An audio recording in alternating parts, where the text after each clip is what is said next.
Audio Jungle, Audio Jungle, Audio Jungle, Audio.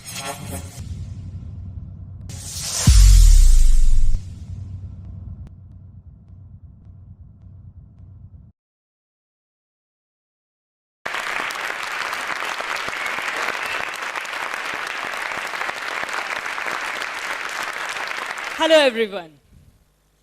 Before solving anything unsolved over here, let me begin by quoting President Kennedy. The great enemy of truth is very often not the lie, deliberate, contrived, and dishonest, but the myth, unrealistic, unparalleled, and unbelievable. Today, I'm going to talk about what I believe are two prevalent myths in our country. Clearing the civil services examination is a Herculean task. Before talking about this, let us talk about a few known facts. In 1863, Satyendranath Tagore was the first Indian to have cleared the civil services examination. 155 years since then, numerous other people have reached the top of the merit list and stood tall against all odds to have achieved this highly coveted position. I am just one amongst those numerous other people. And let me tell you, this is no breaking news. I have been an average student throughout my academic career. Today, I want to tell you what I believe are the three defining elements of the bridge that has helped me come from there to this side of the stage. The first element is the pillar. They are the trust and the confidence that my parents had in my abilities. We are three sisters. But my parents never raised me like the son that they never had. Instead, they raised me like a daughter that they always wanted. My father taught me how to ride a Bajaj Pulsar and how to drive an Ambassador.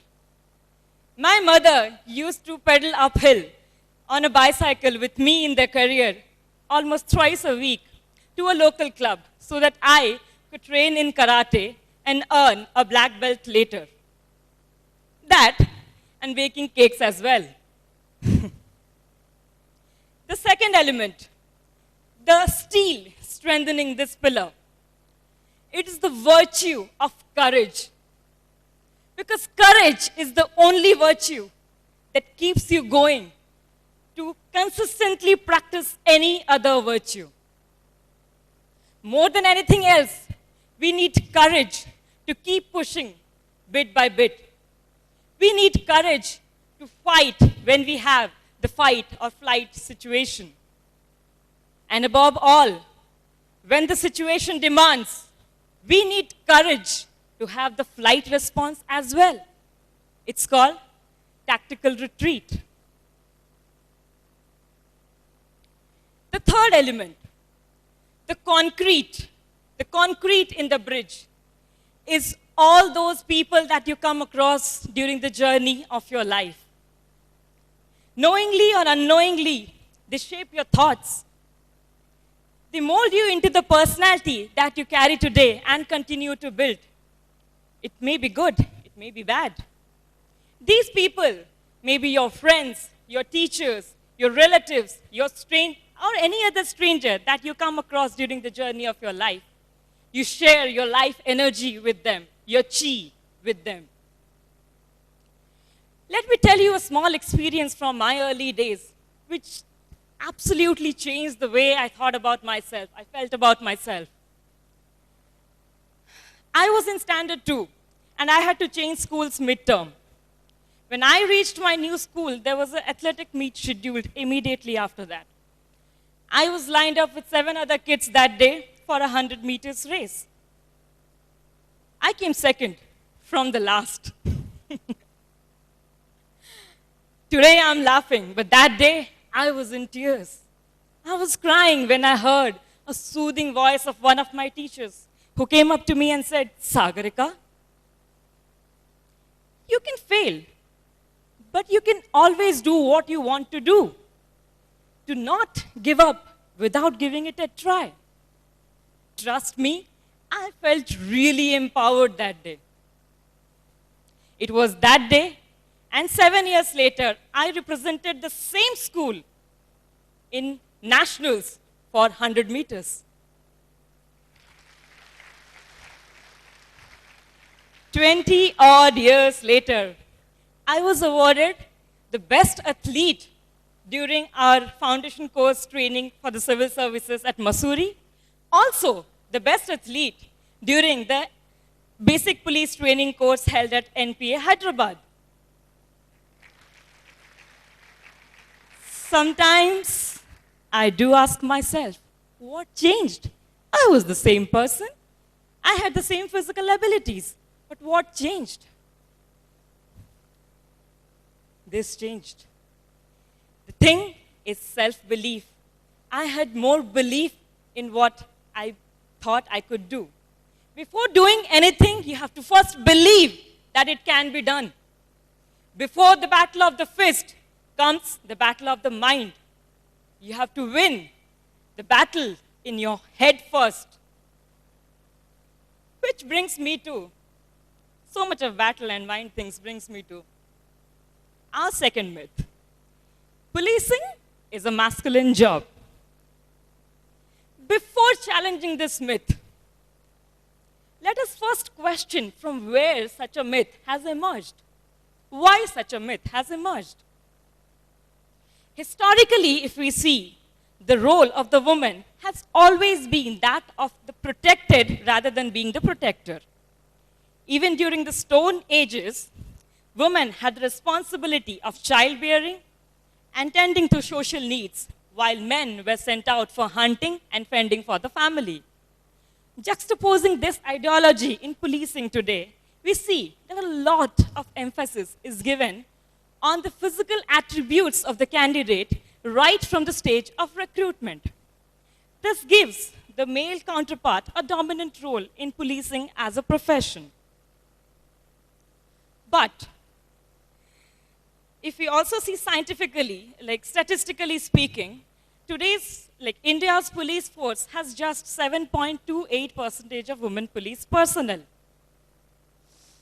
which somewhere or the other means that policing maybe it's a masculine job. But let me tell you, times are changing. Over the decades, police, which had a predominant element of the macho-ness, has evolved into a more holistic approach today. It has a very different set of virtues. Policing, which was stereotypically considered to be brute force, has given way to something which requires extraordinary interpersonal skills, decisive conflict resolution abilities, problem-solving attitude, multitasking, and a character of steel. Today's policing is derived from something which we know as community-based policing, as evidence-based policing. Collaboration and collective intelligence are the two buzzwords in today's proactive policing. When we talk about the role of women in policing, we can by no chance skip the name of Dr. Kiran Bedi, who was an IPS officer of the 1972 batch. For her groundbreaking reforms as IG Prisons Delhi, she was awarded the Raman Magsaysay Award in 1994. She brought a paradigm change in the way correctional services are viewed in this country. If we talk about basic policing, core policing, which involves a lot of investigating matters, Madam Meera Bovankar, IPS officer of the 1981 batch, is like a torchbearer. She was the head of the crime branch in Mumbai, and she also served an illustrious tenure in CBI. If you talk about community policing, Dr. B. Sandhya, who is an IPS officer of the 1988 batch, cannot be forgotten. She introduced a revolutionary concept of Jan Maitri Suraksha model of community policing in Kerala. National Crime Records Bureau data says that the crime related to women is increasing, is a major chunk of the crimes that occur in India today. Therefore, there is a genuine need of making the police women-friendly. So what is being done for that? Odisha's police especially has upped its ante in this sphere by introducing a concept of reception centers as well as Mahila and Shishu Desk, which specializes in women and child-related issues. The police leadership today realizes the fact that with the changing types of criminality, there's a necessity of changing the demographics of the police force to be more inclusive and more representative. Gradually, slowly, times are changing, and we are seeing different things. But then, the role of combat has always been a male domain. It's a male-specific activity. But even there, today's women have changed the outlook. They have done the role of combat and are fighting shoulder to shoulder with their forces.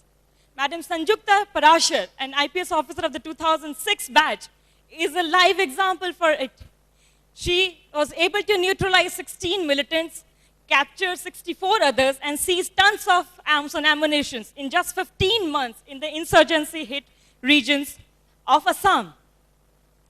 Even in left-wing extremism regions, the presence of a lady officer can serve the dual purpose of use of force as well as use of soft power to gain the trust of the local population. Because let me tell you, for any successful operation in these regions, the trust of the local population is a bare necessity. I would say that the times have changed. Look at me. I am an infant in the policing arena. But my DG trusted me of being trained in a Naxal-affected district. My SP never discriminated me in giving difficult tasks or even in reprimanding me when I was wrong, keeping my gender in view. I never felt like my gender was pulling me behind. Yes, there were times in which I was praised on the lines that you have accomplished this even after being a lady officer. There were times when I felt a bit hurt. If I and my male colleague are putting in equal amount of effort, I deserve to be admired equally for the job well done. Not more, not less. I am proud to be representing my fraternity here today. And if I could leave all of you with a message today, it would be, if you have the zeal in you, the drive in you, the passion, the vigor, the enthusiasm, the energy, the ambition to clear the civil services examination, do not let your background, social, economic, or academic, your gender, the generalized discrimination and pessimism of the people around you hold you back from achieving what you can, from giving it all that you can, sweat and tears, time and effort that it demands, so that if your cards have it, then one day you can stand here and tell your story of how obstacles can slow you down, but not stop you from achieving what you deserve. This is something what I have achieved. Because of the trust of my seniors in me, I have been able to take the ganja mafia head on and seize 1.5 tons of contraband ganja. I have been able to rescue minor girls from the clutches of human traffickers. I have been able to uncover the sale of illegal explosives, recover illegal loaded pistols, and send a total of 46 criminals behind bar in a span of 80 days of my tenure. So there is only one thing. There's only one thing that I would like to tell you all. You are the captain. You are the master of your fate. Only you are the captain of your soul. You can bring the change. So be the change that you want to see in the world tomorrow. Thank you. Jai Hind.